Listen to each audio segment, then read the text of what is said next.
দেবাংশু ভট্টাচার্যকে আমরা করতালির মাধ্যমে স্বাগত জানাই। এবার বক্তব্য রাখবেন দেবাংশু ভট্টাচার্য।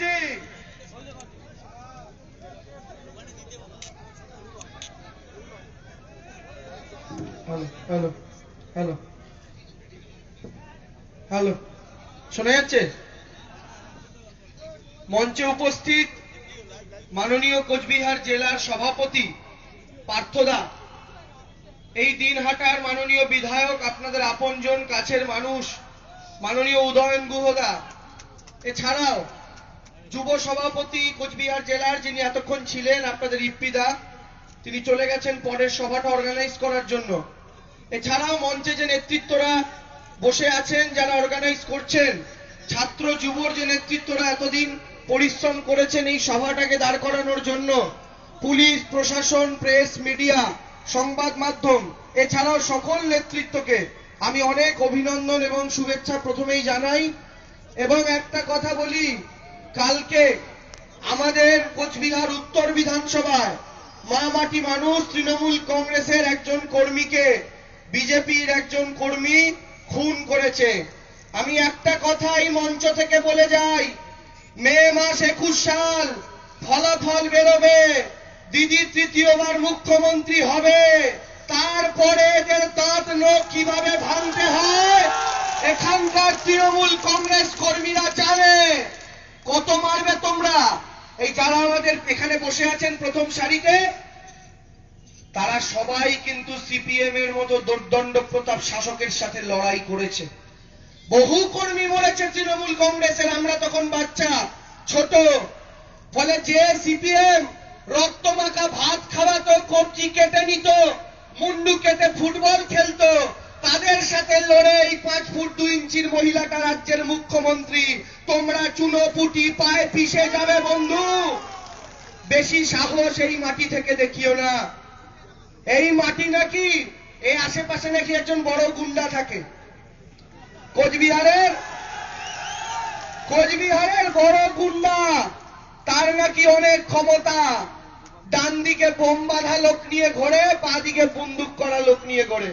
কিভাবে ভাবে মানুষের মুখের সামনে থেকে 5টা গাড়ি হুসহুস করে নিয়ে বেরিয়ে যাব, আর তারপরে যখন ঝগড়া ঝামেলা হবে এখানে বোম মারবো, ওখানে গুলি চালাবো, আর কোচবিহারটাকে কাশ্মীর বানানোর চেষ্টা করব। আপনারা দেখেছেন এই মাটিতে বিজেপি জেতার পর এই মাটিতে রোজ অশান্তি।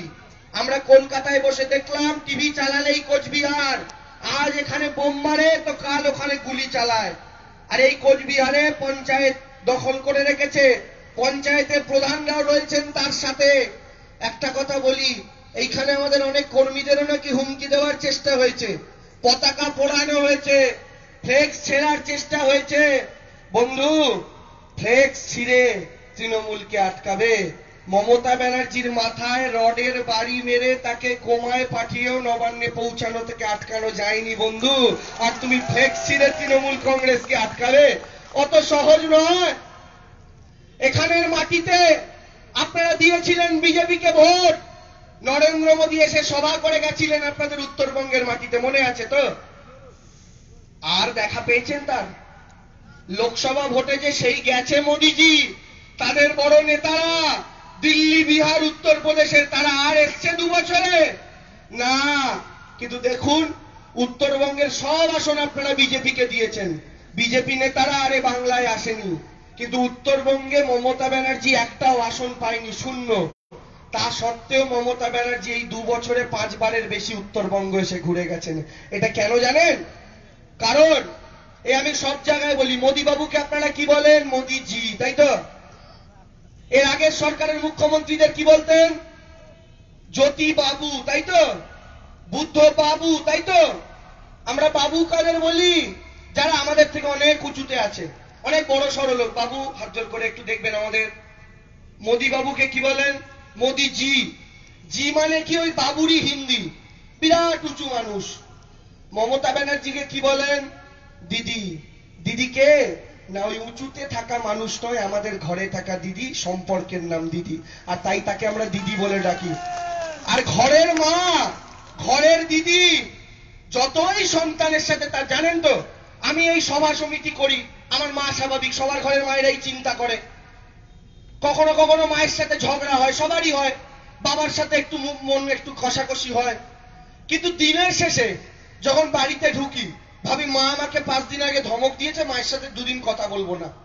কিন্তু হাজার ক্লান্তির শেষে যখন বাড়িতে ঢুকি, দুপুরবেলা মা পাশের ঘরে খালি পেটে বসে থাকে, রাত্রিবেলা মা খালি পেটে বসে থাকে, টেবিলের ওপর গিয়ে কি দেখি জানেন? গরম ভাত আর ডালের বাটিটা মা সাজিয়ে রেখে খালি পেটে আমার জন্য অপেক্ষা করছে। মমতা বন্দ্যোপাধ্যায়কে দেখুন, অভিমান হতে পারে, তিনি জানেন আমার কোচবিহারের সন্তানেরা, কোচবিহারের মানুষেরা আমাকে জেতায়নি, কিন্তু তিনি তো মা, তিনি বলেছেন আমাকে ভোট দিক আর ভোট না দিক, এদের প্রত্যেকের আজীবনের রেশনের চালের দায়িত্বটা আমি নিলাম।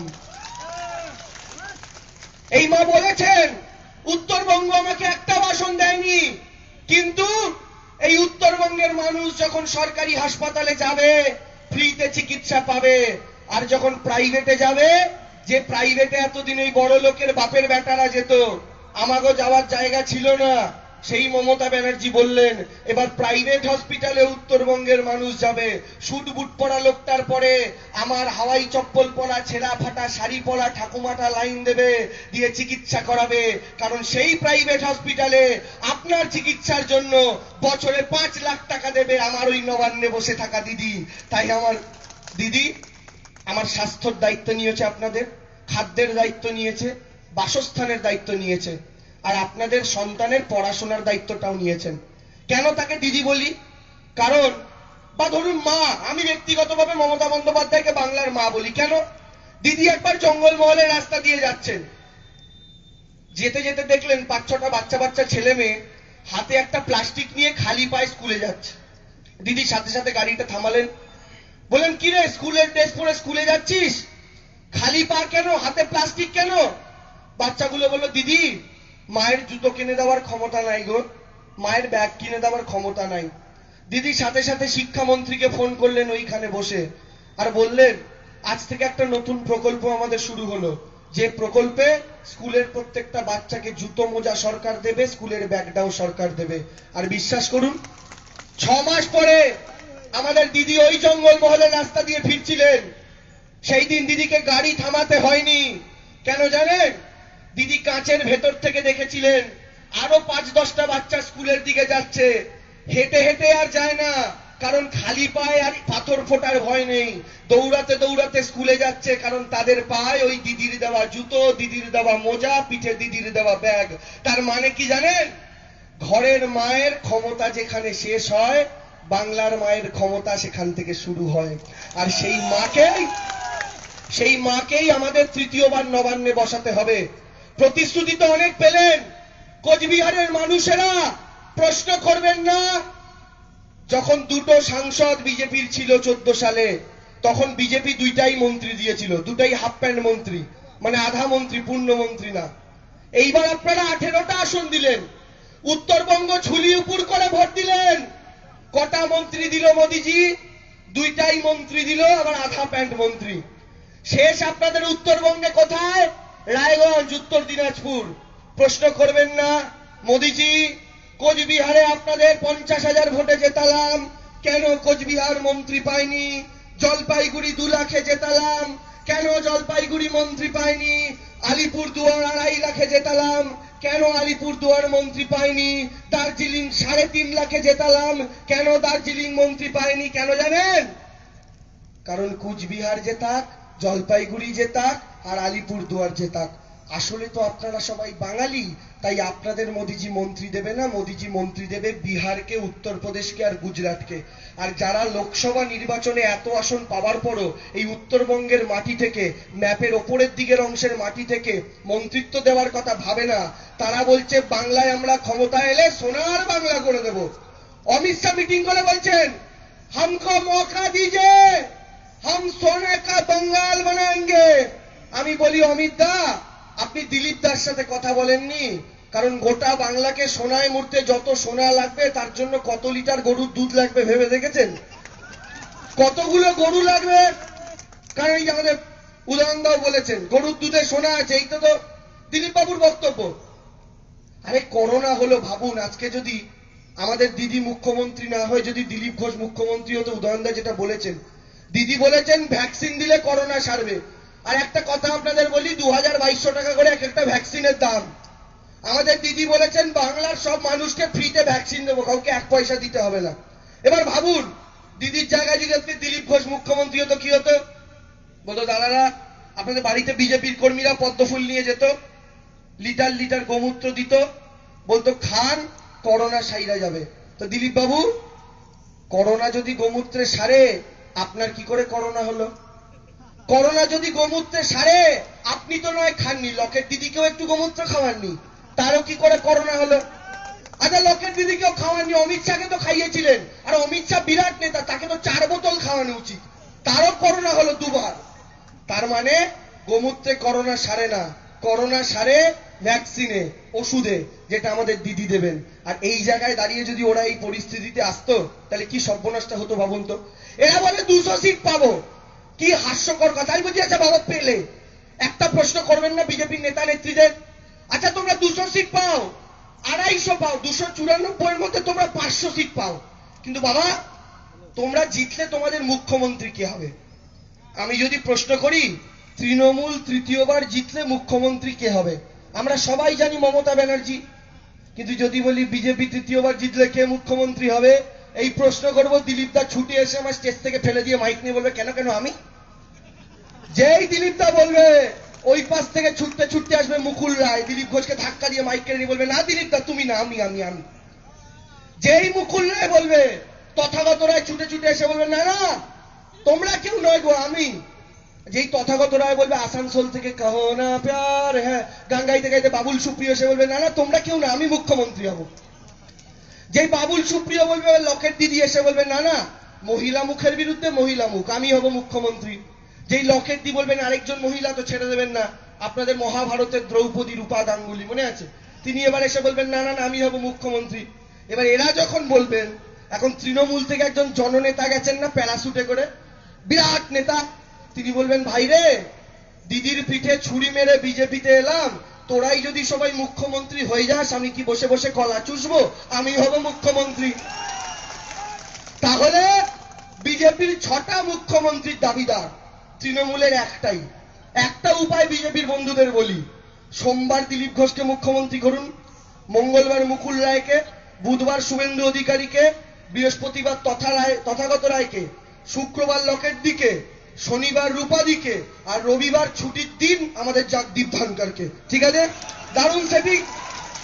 কি করবেন? আরে বিজেপি নেতারা বলে, আরে তৃণমূলের তো এই নেতার সাথে ওই নেতার ঝগড়া, রোজ টিভি চালালেই দেখি। হ্যাঁ ঝগড়া আছে, মেনে নিলাম। তৃণমূলের নেতারা কে? একটা যদি রাজধানী এক্সপ্রেস হয়, তৃণমূলের এক একজন নেতা হচ্ছেন এক একটা বগি। আচ্ছা, একটা ট্রেন যখন রেল লাইনের ওপর দিয়ে চলে যায়, আপনারা সবাই ইঞ্জিনটা দেখেন, ইলেকট্রিক ইঞ্জিন না ডিজেল ইঞ্জিন? কেউ বগি গোনেন? কেউ আমরা বগি গোনার টাইম পাই না। তৃণমূলে বগি কটা, কোন বগি 1 নম্বরে, কোন বগি 6 নম্বরে, কিছু যায় আসে না, কারণ আমাদের ইঞ্জিন একটাই, তার নাম মমতা ব্যানার্জি। কিন্তু আমি যদি প্রশ্ন করি বিজেপির ইঞ্জিন কে, ওই যে দিলীপ ঘোষ লাইনে আছে, পাশের লাইন দিয়ে শুভেন্দুর হর্ন দিতে দিতে ঢোকে ইঞ্জিন, বলে আমি ইঞ্জিন।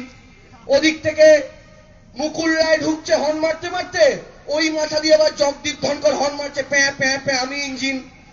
এটাই কি হয় জানেন? বিজেপিতে বগি থাকুক, বিজেপির সমস্যা ইঞ্জিনটা নিয়েই। আর ইঞ্জিন যদি ভুল হয়, ইঞ্জিনে যদি ঠোকাঠুকি লাগে, তাহলে ট্রেনের অ্যাক্সিডেন্ট হয়, ট্রেনটা লাইনচ্যুত হয়ে যায়। তাই বিজেপিরও রাজনৈতিকভাবে 2021-এ অ্যাক্সিডেন্ট হবে, আর অ্যাক্সিডেন্ট হয়ে বিজেপির ট্রেনটা যখন চিটপটাং হয়ে পড়ে থাকবে, তার পাশ দিয়ে 200 কিলোমিটার পার আওয়ার বেগে মমতা ব্যানার্জি রাজধানী এক্সপ্রেসটা আবার নবান্নে গিয়ে উঠবে। বলুন না, রাজনীতি করবেন তো রাজনীতি করুন, ভদ্র উপায়, সত্যি কথা বলে। আসামের মানুষদের কি বললেন? এনআরসি করব হিন্দুরা, আমার রাজবংশীরা, মতুয়ারা, তোমরা হিন্দু হিন্দু ভাই ভাই, কোনো চিন্তা নাই, পদ্ম ফুলের বোতাম টেপো, বাংলাদেশি অনুপ্রবেশকারী মুসলমানদের তাড়াবো। আসামের হিন্দুদের হেভি লাগলো, হিন্দুরা নাচতে নাচতে গিয়ে পদ্ম ফুলের বোতাম টিপলো। টেপার পর কি দেখলো? পদ্ম ফুলের বোতাম টিপে পদ্মা নদীর ওপারে পাঠানোর ব্যবস্থা করেছে ওরা। তাহলে কি হলো কেসটা? এখানে কেউ মাছ ধরেছেন? মাছ ধরেছেন তো? মাছ কিভাবে ধরে? ছিপের মধ্যে চারা লাগায় মাছের খাবার, তাই তো? লাগিয়ে জলের মধ্যে ফেলে। এবার জলের তলায় মাছ খাবারটা দেখতে পায়, মাছ জলের তলা দিয়ে যাচ্ছে কিলবিল করতে করতে। খাবারটা দেখে ভাবে, দেখেছো কি ভালো মানুষ, আমার খিদে পেয়েছে ভেবে আমাকে খেতে দিয়েছে, ভেবে মাছ খাবারটা খেতে যায়। যখনই মাছ চারাটা খেতে যায়, তখনই যে দেখতে পাচ্ছিল না যে আংটাটা, ওই আংটাটা মুখের মধ্যে লাগে। আর যখনই আংটাটা মুখের মধ্যে লাগে, যে মাছটা ধরছে সে টান মেরে মাছটাকে ওপরে তোলে। মাছটা ওপরে উঠতে উঠতে যন্ত্রণায় ছটপট করতে করতে ভাবে, যাকে আশীর্বাদ করছিলাম আমাকে খেতে দিয়েছে ভেবে, আসলে সে আমাকে ভেজে খাওয়ার তাল করছিল। বিজেপির এনআরসির গল্পটা এইরকম। এই যে এখানে মাছের চারা দেওয়া হয়েছে, এখানে আপনাদেরকে চারা দিচ্ছে হিন্দু হিন্দু ভাই ভাই, আর আপনি নিজেকে বিরাট হিন্দু ভেবে খেতে যাবেন। যে আংটাটা দেখতে পাচ্ছেন না, আংটাটার নাম হচ্ছে এনআরসি। আর এনআরসির আংটায় যখন পুঁতবেন, ওপরে মোদিজি টেনে তুলবে, মাছটাকে তেলে ভাজা হয়েছিল, আপনাদের রাজবংশী আর নমশূদ্রদের ডিটেনশন ক্যাম্পের জেলে ভাজা হবে। এটাই বিজেপির আসল উদ্দেশ্য। তাই এই জায়গা থেকে আমাদেরকে সজাগ হতে হবে, কারণ এটা আমার ফাঁদা গল্প নয়, আমার মনে মনে বুনট করা গল্প নয়। আসামে ঠিক এইটাই হয়েছে। উদয়নদা বলেছেন 19 লাখ মানুষের নাম বাদ গেছে, যার মধ্যে ম্যাক্সিমাম মানুষ হচ্ছেন হিন্দু বাঙালি। তার মধ্যে রাজবংশীরা আছেন, মতুয়ারা আছেন, নমশূদ্ররা আছেন। আজকে বিজেপি তাদের বিরাট বড় নেতা সেজেছে, কিন্তু কাজের কাজটা দেখুন, কাজের কাজে কিচ্ছু নাই। শুধুমাত্র এইখানে ওই নেতা বড় ভাষণ দেয়, ওইখানে ওই নেতা। আচ্ছা, আপনাদের মনে প্রশ্ন জাগে না যে বিজেপি যদি একাই জিততে পারে, তাহলে বিজেপিকে, অমিত শাহকে মমতা ব্যানার্জির বাড়ির বাইরে একটা বাটি নিয়ে গিয়ে কেন বলতে হচ্ছে দিদি একটা নেতা দেবে গো ধার, দিদি একটা নেতা দাও না, তোমার নেতা নিয়ে আমি ভোটে জিতবো? কেন বিজেপির তৃণমূলের শুভেন্দু লাগছে? কেন বিজেপির তৃণমূলের শিলভদ্র লাগছে? কেন বিজেপির তৃণমূলের শোভন লাগছে? কেন বিজেপির তৃণমূলের সব্যসাচী লাগছে? কেন বিজেপির তৃণমূলের শঙ্কু লাগছে জানেন? কারণ বিজেপি বুঝতে পারছে একার দ্বারা হইব না, আমাকে দ্বারা হইব না। আর যখন আপনি বোঝেন আপনার দ্বারা হবে না, তখন আপনি আরো বন্ধু ডাকেন। তাহলে বিজেপির ভাবুন, তৃণমূলকে হারানোর জন্য বিজেপির তৃণমূলেরই নেতা লাগবে। কিন্তু 2011 বিধানসভা ভোটে মমতা ব্যানার্জি কি সুজন চক্রবর্তীকে ভাঙিয়ে এনেছিলেন বুদ্ধদেবকে হারানোর জন্য? না, দিদি কিন্তু তৃণমূলের কর্মীদের নিয়েই লড়েছিলেন। কিন্তু বিজেপি শুভেন্দু অধিকারীকে ভাঙাচ্ছে মমতা ব্যানার্জিকে হারানোর জন্য। খবরে দেখেছেন কদিন আগে সুজাতা খা আমাদের পার্টিতে এসছে, সৌমিত্র খাঁর বউ। তিনি এসে আমাদের সবার সাথে গল্প, তিনি একটা কথা বললেন, বলে ভাই এই যে বিজেপি 200 করে ফাটাচ্ছে না যেন, কর্মীদের পাম খাওয়াচ্ছে।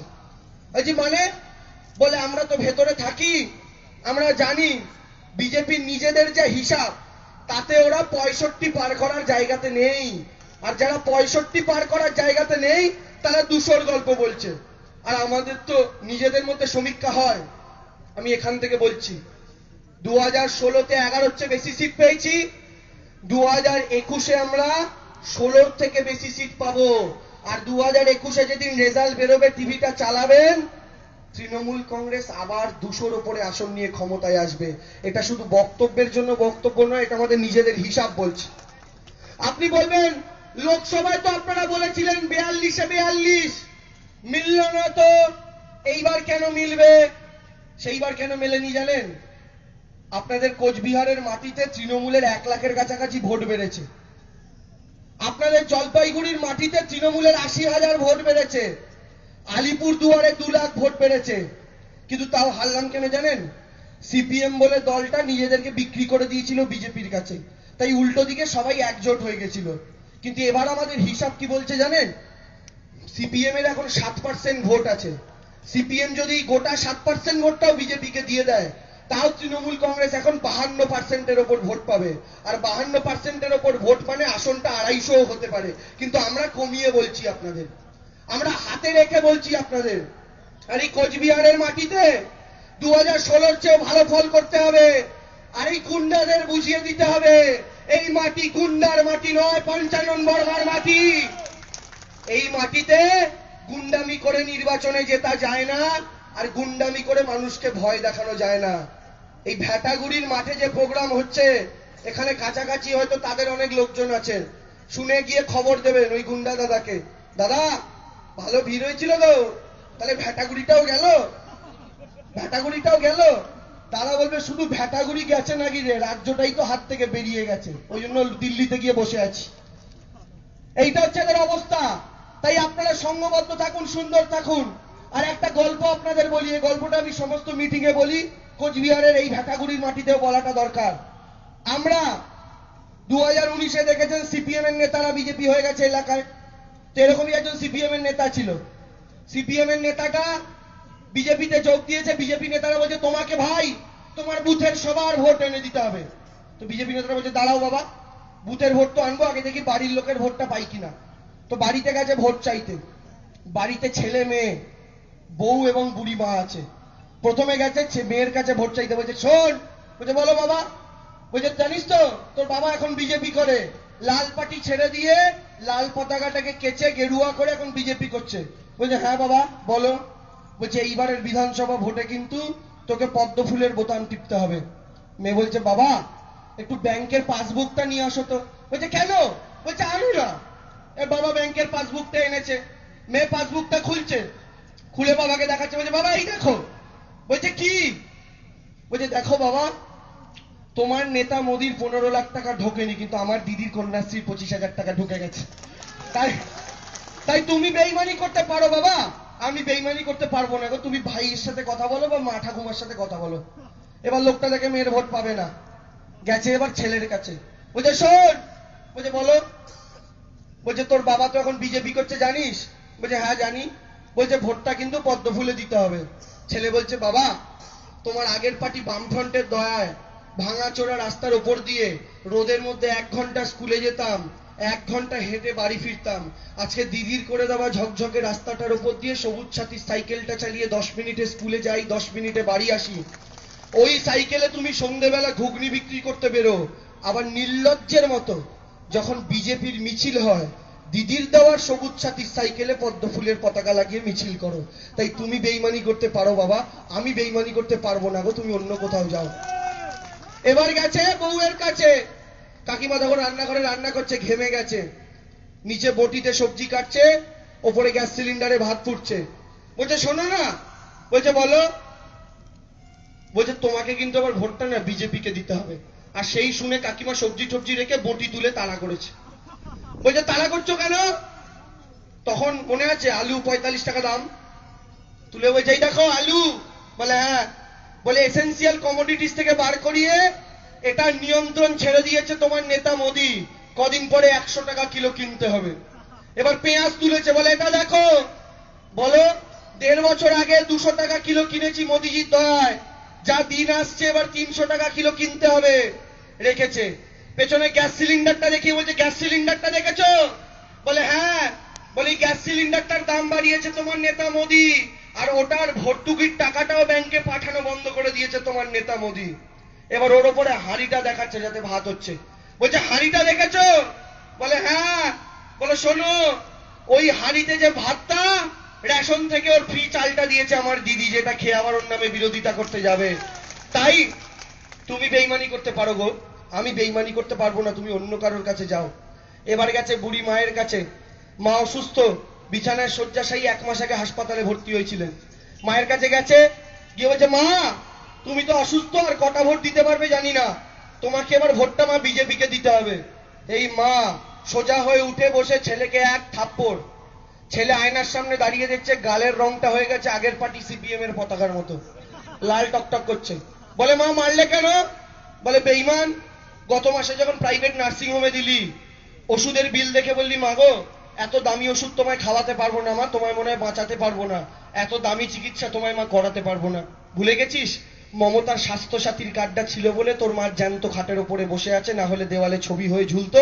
আর এই ঘরে তুই ভোট চাইতে আসতি না, আমার ছবিতে ধূপকাঠি ঘোরাতে আসতি। তাই তুই বেইমানি করতে পারিস রে, এই মহিলার সাথে আমি বেইমানি করতে পারবো না।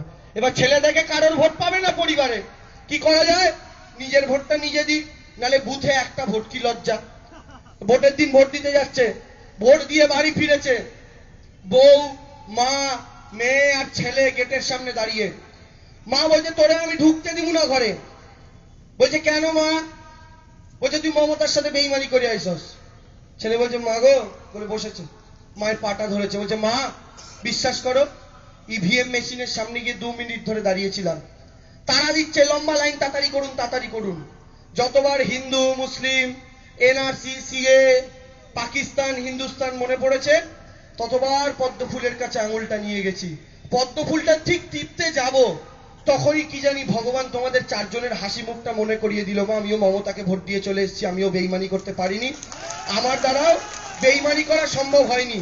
এটা প্রত্যেকটা পরিবারের গল্প, শুধু ভেটাগুড়ির এলাকার গল্প নয়, শুধু দিনহাটার গল্প নয়, শুধু মেখলিগঞ্জের গল্প নয়, শুধু হাওড়া কলকাতার গল্প নয়, এটা বাংলার প্রত্যেকটা প্রান্তের গল্প। তাই মানুষ আজকে সিদ্ধান্ত নিয়েছে 19-এ করেছিলাম ভুল, ভোট মেরেছিলাম পদ্ম ফুল, কিন্তু এবার সেই ভুল আর হবে না। এবার ঘরে ঘরে গ্রামে গ্রামে পাড়ায় পাড়ায় শুধু জোড়া ফুল। আর এই শুভেন্দু বাবু একটা স্লোগান দিচ্ছেন, আমাদের দল থেকে গেছেন, সব নিয়ে 9 বছর মন্ত্রী থেকে এখন জননেতা হয়েছেন। আমি বলি শুভেন্দু বাবু আপনি হরে কৃষ্ণ হরে হরে করে অনেক স্লোগান দিচ্ছেন, এই মাটি থেকে শুনে রাখুন তৃণমূলের স্লোগান, যেটা বাংলার মানুষও দেখছে, কৃষ্ণ কৃষ্ণ হরে হরে, কৃষ্ণ কৃষ্ণ হরে হরে, তৃণমূলের সব পচামাল বিজেপির ঘরে। আমাদের মায়েরা রান্না করে দোতলায়, দেখেন তো 5টা ধরুন আলু কাটলো, একটা পচা পেলো, জানলা দিয়ে ফেলে দেন।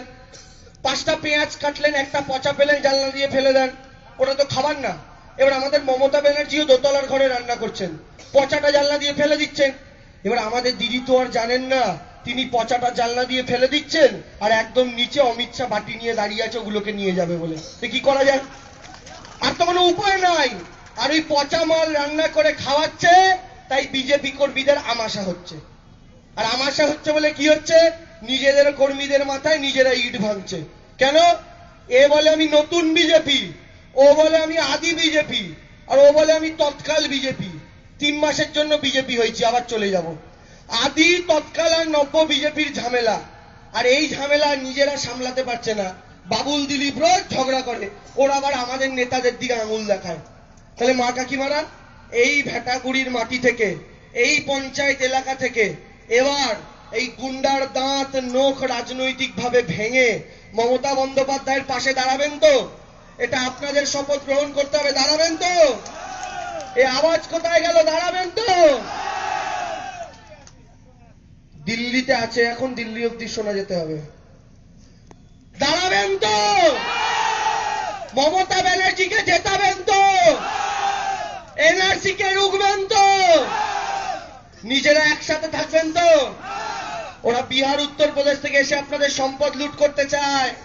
এই বাংলার সম্পদ লুটে গিয়ে গুজরাটে একটা মূর্তি বানিয়েছে, জানেন তো? 3,500 কোটি টাকা দিয়ে গুজরাটে বানিয়েছে গুজরাটির মূর্তি। প্রশ্ন করবেন না আপনারা, বাঙালি তো এখানে সবাই, কেউ হিন্দু বাঙালি, কেউ মুসলিম বাঙালি, কেউ রাজবংশী, কেউ নমশূদ্র। প্রশ্ন করবেন না মোদিজি, উত্তরবঙ্গের প্রতি যদি এত প্রেম, উত্তরবঙ্গের মাটিতে কেন্দ্রীয় সরকারের পয়সায় কেন একটা পঞ্চানন বর্মার মূর্তি বানাতে পারলেন না? কিংবা কেন কলকাতার বুকে একটা নেতাজি সুভাষচন্দ্র বসুর মূর্তি বানাতে পারলেন না? ওরা বানাবে না, কারণ ওরা বাঙালি জাতিকে ঘেন্না করে, বাঙালিকে ঘেন্না করে, আর ওদের একটাই লক্ষ্য, গোটা বাংলা থেকে বাঙালি শেষ করো। আসামে করেছে, ত্রিপুরায় এখন বাঙালিদের মারছে।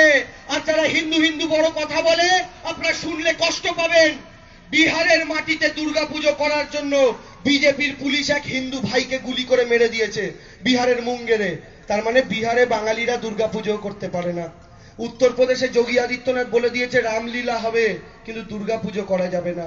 তাই বিহারে দুর্গাপুজো করা যাবে না, উত্তরপ্রদেশে দুর্গাপুজো করা যাবে না, আসামে বাঙালিদের তাড়াবে, ত্রিপুরায় বাঙালিদের তাড়াবে, তারপরে পশ্চিমবঙ্গে এসে কি বলবে? একটু ভাঙা ভাঙা গলায় মোদিজি হিন্দি বলবেন, রবীন্দ্রনাথ ঠাকুরের মতো বড় দাড়ি রাখবেন, রেখে বলবেন আমিও বাঙালি, আমাকে ভোট দাও। সেই জিনিসটা আর হবে না। ভেটাগুড়ির মানুষ, কোটা কোচবিহারের মানুষ সংঘবদ্ধ হয়েছেন এই মাকে, যে মা তাদের জীবনে প্রত্যেকটা মুহূর্তে তাদের পাশে থেকেছে, সেই মাকে তৃতীয়বার নবান্নে পৌঁছানোর জন্য। আর এবার আমরা জিতবো, জিতবো, আরো বিপুল ভাবে জিতবো। আর জেতার পরে এখানে হিসাব নিকাশ তালিকা বানানো চলছে, কার দাঁত কোন হামুলদিস্তা দিয়ে ভাঙা হবে, আর কার নখ কোন পাথর দিয়ে গুঁড়ো গুঁড়ো করা হবে রাজনৈতিক ভাবে। তাই গুন্ডারা গুন্ডামি বন্ধ করুন। একটা ফ্লেক্স ছিঁড়ছেন কিন্তু তালিকায় নামটা উঠিয়ে ফেলছেন। এই তালিকার হিসাবগুলো মে মাসের পরে হবে। আর যখন হিসাবগুলো হবে তখন ছেড়ে দে মা কেঁদে বাঁচি বললে হবে না। কারণ দিদি যদি তখন বলেন রবীন্দ্রসঙ্গীত বাজাও, আমরা বলবো দিদি 10টা মিনিট পরে বাজাও, আগে একটু ডিজেটা বাজিয়ে নি। অনেক হয়েছে আর না। তাই এই মাটিতে এই দিলীপ ঘোষেদের রুখে দিন, যারা এখনই বলে মেরে দেবো, কেটে দেবো, পুঁতে দেবো। এই মাটি রবীন্দ্রসঙ্গীত বাজবে, এই মাটিতে আমরা সবাই জিতবো। তাই আসুন এই মাটি থেকে শপথ গ্রহণ করি। 21-এ আবার ঘরে ঘরে তৃণমূল, 21-এ আবার ঘরে ঘরে মমতা, বুথে বুথে মমতা, পাড়ায় পাড়ায় মমতা। মমতা ব্যানার্জি, মমতা ব্যানার্জি, মমতা ব্যানার্জি। ঠাকুমা বলতো মানুষের 3টে কারণে চুল পড়ে: বয়স হয়ে গেলে, পেট গরম হলে, আর খুব মিথ্যা কথা বললে। অমিত শাহের মাথা দেখেছেন? 7-8টা চুল আছে, মিথ্যা কথা বলে বলে সবগুলো পড়েছে। এই স্লোগানটা দিলেন, বাকি চুলগুলো উড়ে গেছে দিল্লি গিয়ে। তাহলে অমিত শাহের মাথায় ছিল 7-8টা চুল। 21 সালে সেখান দিয়েও গজাবে জোড়া ফুল, আর সেই জোড়া ফুল তখন দেখতে পাবেন। Thank you very much. জয় হিন্দ, বন্দে মাতরম। আরেকটা সভা আছে, সবাইকে বেরোতে হবে। ভালো থাকুন, সুন্দর থাকুন, সুস্থ থাকুন। আর এই মাটি লড়ে নিন, গুন্ডাদের ভয় পাবেন না। আমরা আছি, সবাই পাশে আছি, একসাথে আছি। খেলা হবে, খেলা হবে, খেলা হবে। নিয়ে আয় তোদের মাঠের উইকেট, তোদেরই ব্যাট, তোদেরই গ্লাভস, তোদেরই আম্পায়ার। দর্শক থাকবে কোচবিহারের মানুষ। লড়াইয়ের ময়দানে তোদের 11 জন প্লেয়ার, আমাদের সাদা শাড়ি পরা মহিলাটা। খেলা হবে, খেলা হবে, আর খেলা হবে। আর এই খেলা আমরা জিতবো। আর খেলার সাথে সবুজ আবির খেলাও একসাথে হবে। Thank you.